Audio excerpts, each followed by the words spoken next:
오늘은 날주 본문 가운데 창세기 12장으로 말씀을 나누려고 합니다. 창세기 12장, 우리가 지금 읽은 이 12장 관련해서 설교를 정말 많이 들어보셨을 것입니다. 특별히 지금 읽은 1절과 2절 이 부분은 더더욱 그렇죠. 약간 좀 아쉽다고 해야 될까요? 아쉬운 것은 1절과 2절 요 부분만을 딱 떼놓고 너무 우리는 이 본문을 독립적으로만 대하고 있는 것 같다는 것이죠. 물론 독립적으로만 보는 것이 꼭 잘못되었다는 것은 아닌데 전체적인 좀 맥락을 이해하면서 보는 것이 본문에 대한 좀 더 세밀한 접근이라고 해야 될까요? 그런 좀 더 정밀한 접근 방식이다라는 것이죠. 우선적으로 창세기 12장 1절만 딱 우리가 읽은 1절만 딱 떼어놓고 보면 너무 뜬금없어 보이는 것이죠. 갑자기 아무런 예고도 없이 아브람이라는 이름이 등장하는 것을 발견할 수 있습니다. 그런데 좀 더 정확하게 말씀드리자면 뜬금없는 것은 아니죠. 앞선 11장을 보시면 그 아브라함의 조상의 이름이 등장하는 족보가 나오기 때문입니다. 그러나 하나님께서는 숱한 이름들이 기록된 족보 중에서도 바로 이 사람 아브람에게 나타나셨습니다. 이런 측면에서 좀 뜬금없는 부분이 있을 수 있다는 것이죠. 이렇게 아브라함에게 나타나신 하나님께서는 어떤 말씀으로 무엇을 요구하셨는가? 두 가지를 요구하셨습니다. 첫 번째, 너는 너의 고향과 친척과 아버지의 집을 떠나라 라는 것과 두 번째, 내가 너에게 보여줄 땅으로 가라 라고 요구하셨습니다. 떠나라 고만 말씀하시고 목적지를 말씀해 주지 않았으면 그것만큼 참 답답한 일이 없었을 겁니다.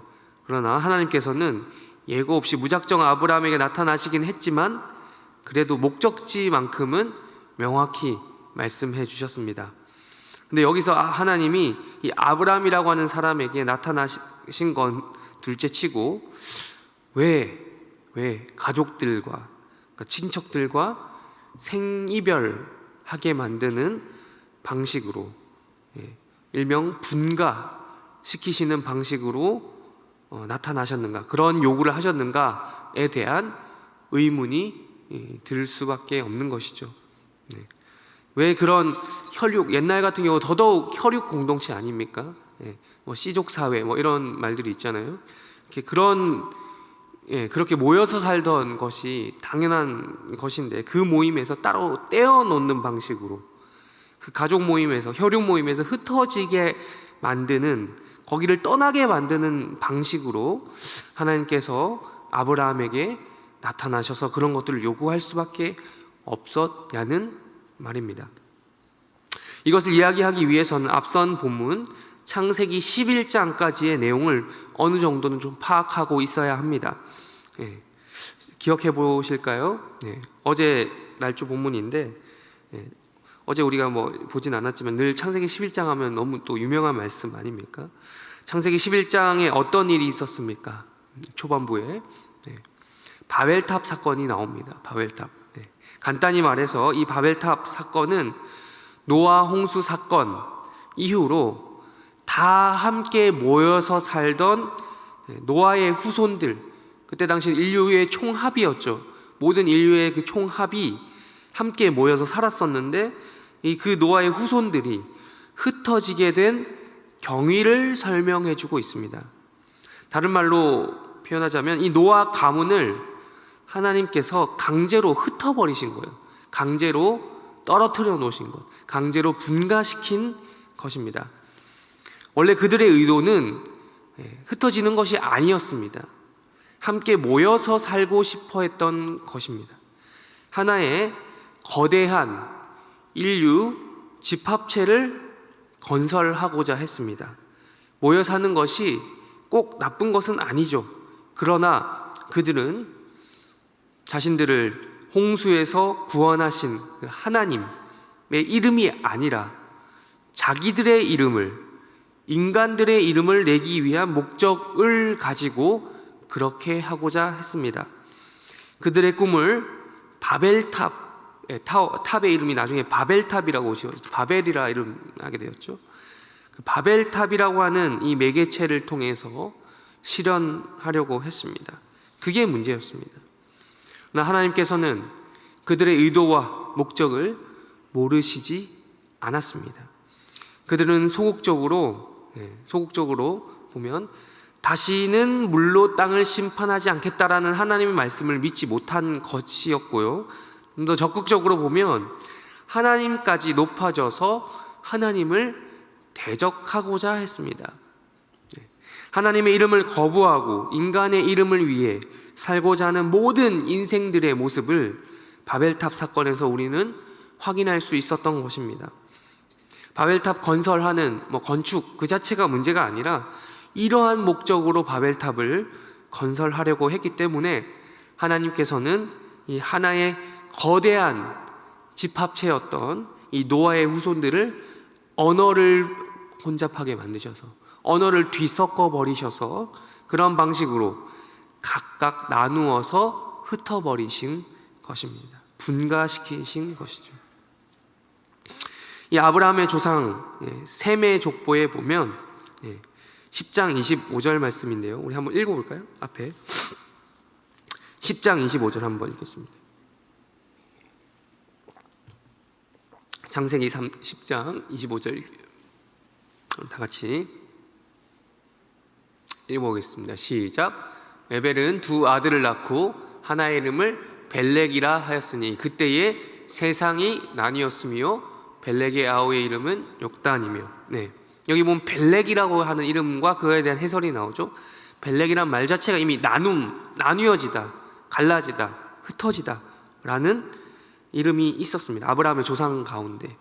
이것은 바벨탑 사건을 암시해주는 이름이기도 합니다. 이렇게 세상이 나누어질 때쯤 노아의 후손, 즉 모든 인류는 이 흩어짐의 흩어짐, 분가의 분가를 거듭하게 됩니다. 이러한 맥락 속에서 창세기 11장에서 바벨탑 사건 이후에 전개되는 셈의 족보 가운데 아브라함의 아버지인 데라의 이름이 나옵니다. 또한 데라의 아들 아브람이라고 하는 이름까지 나오게 되는 것입니다. 그래서 성경을 읽으실 때 여러분 이 줄기를 파악하면서 읽으시면 되는 것이죠. 창세기와 같이 이야기식으로 전개되는 성경에 등장하는 사건은 각각 별개로 볼 것이 아니라 이 흐름을 잘 타면서 읽으셔야 된다는 거죠. 그러니까 이 맥락으로 보면 창세기 12장에서 아브라함에게 나타나셔서 분가를 명령하시는 하나님의 말씀이 전혀 뜬금없지는 않다라고 할 수 있는 것이죠. 중요한 것은 이 아브라함이 분가하는 과정, 이 집안이 분가하는 과정 가운데 아주 특별한 하나님의 개입이 있었다라고 하는 것입니다. 어제 본문이긴 하지만 또 창세기 11장 31절 우리 한번 읽어볼까요? 창세기 11장 31절 11장 31절 읽겠습니다. 시작. 데라가 그 아들 아브라함과 하란의 아들인 그의 손자 롯과 그의 며느리 아브라함의 아내 사레를 데리고 갈대아인의 우르를 떠나 가나안 땅으로 가고자 하더니 하란에 이르러 거기 거류하였으며. 아멘. 우리가 여기서 알 수 있는 정보는 이미 아브라함의 아버지 데라에 의해서 분가에 의한 이주가 시작되었다는 점입니다. 데라와 아브라함의 고향은 갈대아인, 즉 바빌론 사람들의 도시 우르였습니다. 이 우르는 당대 그 메소포타미아 문명이라고 하죠. 그 문명 최고 도시 중 하나였습니다. 유프라테스 강과 티그리스 강이라고 하는 그 메소포타미아, 그 사이에 존재하는 메소포타미아 문명은 여러 도시 국가들이 그 강줄기를 따라서 이제 도시들이 쭉쭉쭉 있었고, 어떨 때는 이 도시가 잘 나갔다가 저떨 때는 다른 도시가 잘 나갔다가 이러한 흥망성쇠를 거듭하였던 문명입니다. 네, 그렇습니다. 데라와 이 아브람 그리고 그의 조상들은 소위 잘 나가는 동네에 살던 명문가 출신이다라고 볼 수 있는 것이죠. 네. 그런데 어떤 이유에서였는지 데라는 분가 혹은 이주를 결심하였다라고 11장 31절에서 기록하고 있습니다. 그리고 교통수단이 뭐 딱히 좋지도 않던 그 옛날 가나안 땅에 가려면 약 1000km의 거리를 건너가야 했습니다. 그런데 또 어떤 이유에서였는지 데라는 가나안 땅으로 곧바로 가지 않고 도중에 들렸던 하란 땅, 하란이라고 하는 곳, 나중에는 이제 밧단 아람이라고 이제 나오게 되는데 훗날 리브가의 오빠이자 야곱의 삼촌 라반이 살고 있었던 곳입니다. 이 하란이라고 하는 곳에 머물게 되고 그러다가 아예 정착을 하게 됩니다. 그렇게 최종 목적지 가나안에 도달하지 못한 채 하란에 머물던 이 데라는 수명이 다해 죽게 되고 오늘 본문 창세기 12장에서 아브라함에게 나타나신 하나님께서 분가를 또 명령하시는 것이죠. 12장 1절 우리 시작하면서 읽었던 본문 다시 한번 읽어보겠습니다. 창세기 12장 1절 읽겠습니다. 시작. 여호와께서 아브라함에게 이르시되 너는 너의 고향과 친척과 내가 네게 보여줄 땅으로 가라. 네, 여기서 말하는 고향, 친척, 아비집은 우르라기보다는 하란이라고 보는 게 좀 더 맞겠죠. 갈대아 우르가 아니라 이미 데라의 집안은 갈대아 우르를 떠나서 하란에 정착했기 때문입니다. 물론 처음에 가려고 했던 목적지는 가나안이었습니다. 하나님께서 아브라함 이전에 데라에게 나타나셔서 그런 계시를 먼저 주셨던 건지 아닌지는 성경에 정확히 기록되어 있지 않기 때문에 그 부분에 대해서는 정확히는 알 수 없습니다. 어쨌든 데라도 하나님께서 이 아브라함을 최종적으로 이끄시려고 했던 지역인 가나안으로 이주하고자 했었습니다. 그러나 도중에 이 하란이라는 곳에 정착을 했던 것이죠. 그 이유에 대해서는 정확히 알 수 없지만 11장의 정보를 통해 유추해 보면 이런 해석도 가능합니다.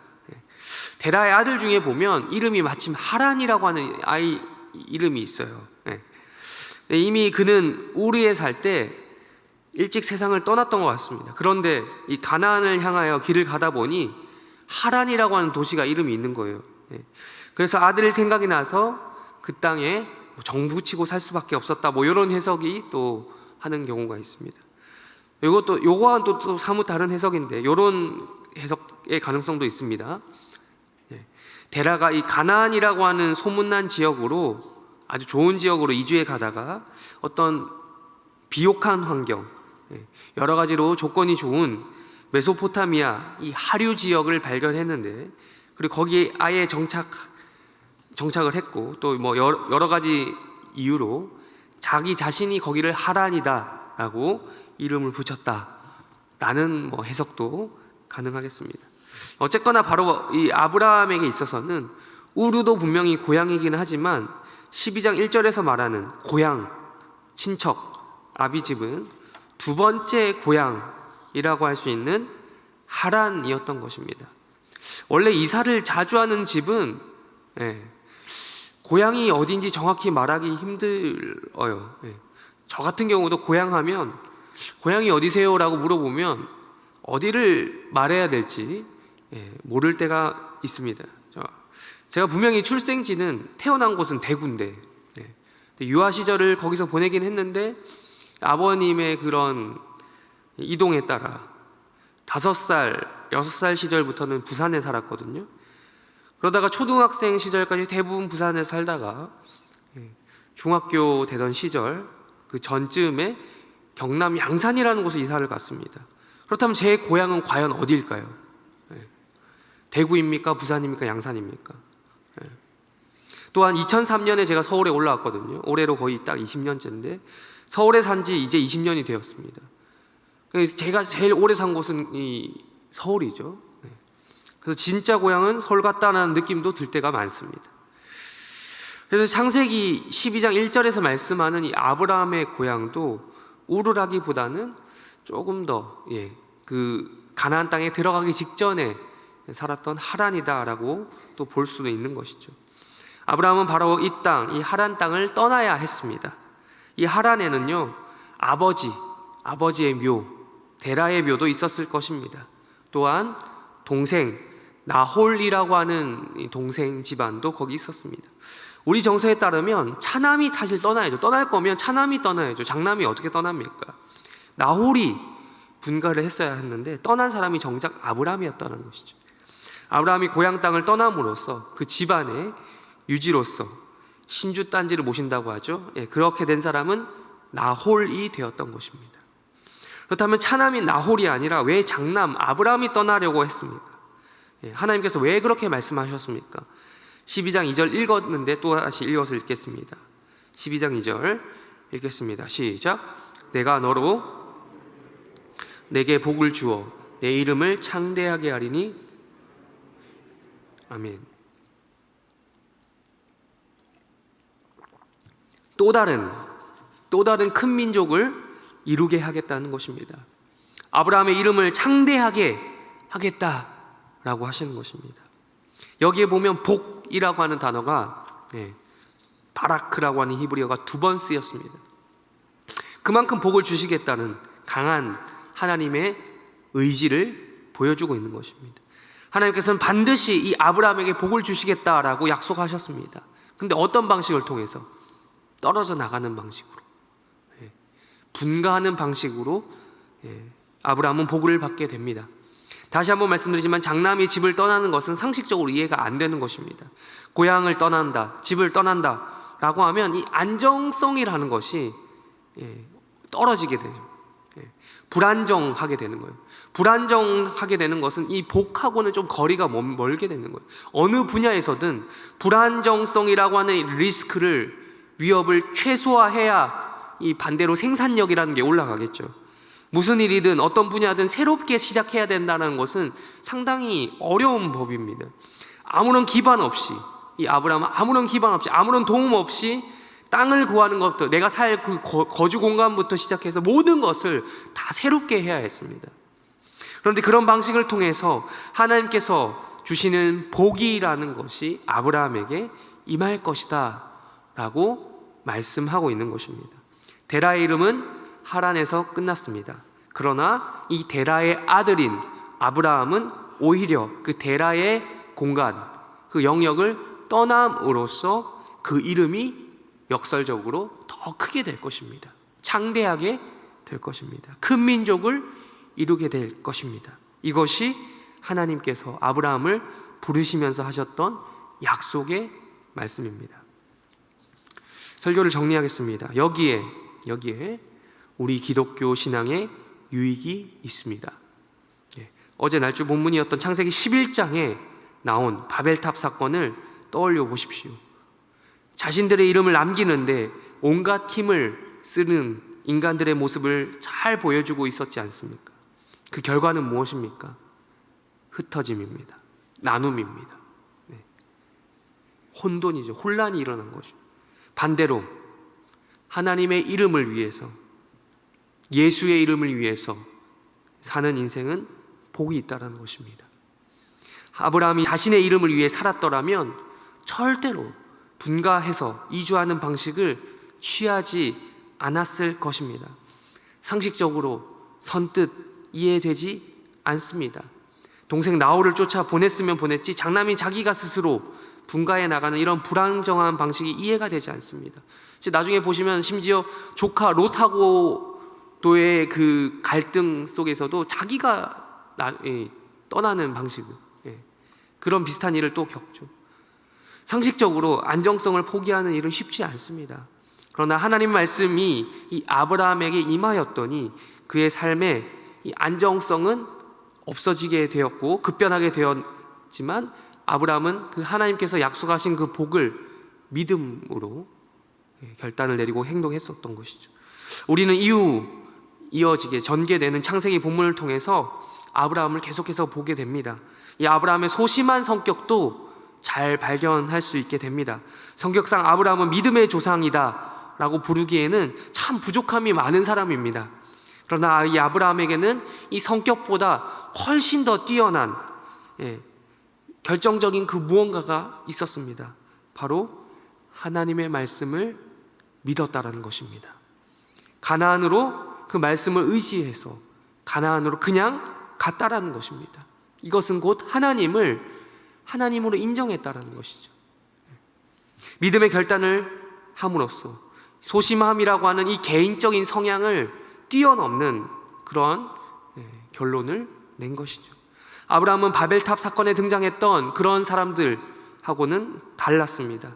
자신의 이름보다는 하나님의 이름을 위해서 살기로 결단했던 인물, 안정성이라고 하는 것을 포기하면서 말이죠. 우리는 2023년 올해를 맞이했습니다. 새해가 되었습니다만 사실 2022년과 숫자가 바뀌었지 별 천지개벽이 일어나지 않은 여전히 어려운 불안정성이 우리 삶에 가득한 경제 상황이나 여러 주변 북한의 도발 등등을 보면 정말 불안정성 가득한 한 해를 다시 한번 시작하는 시점에 놓여 있습니다. 또한 오늘 하루도 시작하게 되면서 이러한 비슷한 오늘 하루에 어떤 일이 일어날지 모르는 그런 삶을 시작하게 됩니다. 그러면 그런 가운데 우리는 생각해야 되는 것이죠. 누구의 이름을 위해서 이 불안정성이 가득한 인생을 살아낼 것인가 하는 거죠. 하나님의 이름입니까? 아니면 사람의 이름입니까? 하나님의 이름을 위해 살고자 하면, 그분 뜻대로 순종하며 살고자 하면 하나님께서 반드시 우리 인생에 복을 더하실 것이다 라는 것이 오늘 말씀에서 이야기하는 것입니다. 우리의 이름을 창대하게 하실 것이다 라는 것이죠. 그런데 이 축복이 허락되는 방식이 군가처럼 안정성을 포기해야만 하는 그런 방식일 수도 있다라는 것이에요. 하나님께서는 이러한 불안정성이 가득한 우리 인생을 인도하셔서 우리에게 허락된 우리만의, 여러분 자신들만의 가나안 땅이라고 하는 것에 정착을 시키실 것입니다. 하나님의 그 부르심에는 이유와 뜻이 있습니다. 당장 그때 그 순간에는 깨닫지 못할 때도 참 많습니다만 있다라는 거예요. 그렇죠. 나이가 들수록 불안정성을 거부하는 경향이 있습니다. 제 나이가 올해 이제 40살이 벌써 되었어요. 지금 아직도 어색한데 40이라는 앞에 사자라는 그게 참 어색한데 좀 감사하다고 할까요? 제도가 바뀌어서 나이를 만으로 계산한다고 하더라고요. 근데 여러분도 기분 좋으셨겠지만 저 같은 경우는 이제 다시 30대로 돌아간 느낌이 있어서 기분이 좀 좋은 편입니다. 그런데 20대 때와 지금을 비교해 보면 불안정성이라는 것 자체에 거부감이 들기 시작하는 때가 되었습니다. 20대 때는 그래도 좀 이게 환경이 막 급변해도 덜 불편했는데 이제는 안 그렇더라고요. 그럼에도 하나님의 인도하심을 우리는 믿어야 된다는 것이죠. 마지막으로 요거 하나만 기억했으면 좋겠습니다. 우리 4절 읽고 마치겠습니다. 4절 다시 한번 읽겠습니다. 시작. 이에 아브라함이 여호와의 말씀을 따라갔고 롯도 그와 함께 갔으며 아브라함이 하란을 떠날 때에 75세였더라. 아브라함이 하란을 떠날 때 불안정성이 가장 극에 달할 때 그의 나이 몇 세였다고요? 75세였다라고 성경은 기록합니다. 우리는 오늘도 하루 동안 무슨 일이 일어날지 한치 앞도 모르는 인생을 살아가게 될 것입니다. 오늘 하루와 우리의 평생 가운데, 남은 여생 가운데 하나님의 인도하심을 구하시는 해림교회 성도님들 되시기를 축원합니다. 우리 주기도문으로 기도하고 각자 개인 기도 제목 가지고 기도하시다가 때가 되면 돌아가시기 바랍니다. 기도하겠습니다. 하늘에 계신 우리 아버지여, 이름이 거룩히 여김을 받으시오며 나라의 임하옵시며 뜻이 하늘에서 이루어진 것 같이 땅에서도 이루어지다. 오늘날 우리에게 일용할 양식을 주옵시고 우리가 우리에게 죄 지은 자를 사하여 준 것 같이 우리 죄를 사하여 주옵시고 우리를 시험에 들게 하지 마옵시고 소구하옵소서. 대개 나라와 권세와 영광이 아버지께 영원히 있사옵나이다. 아멘.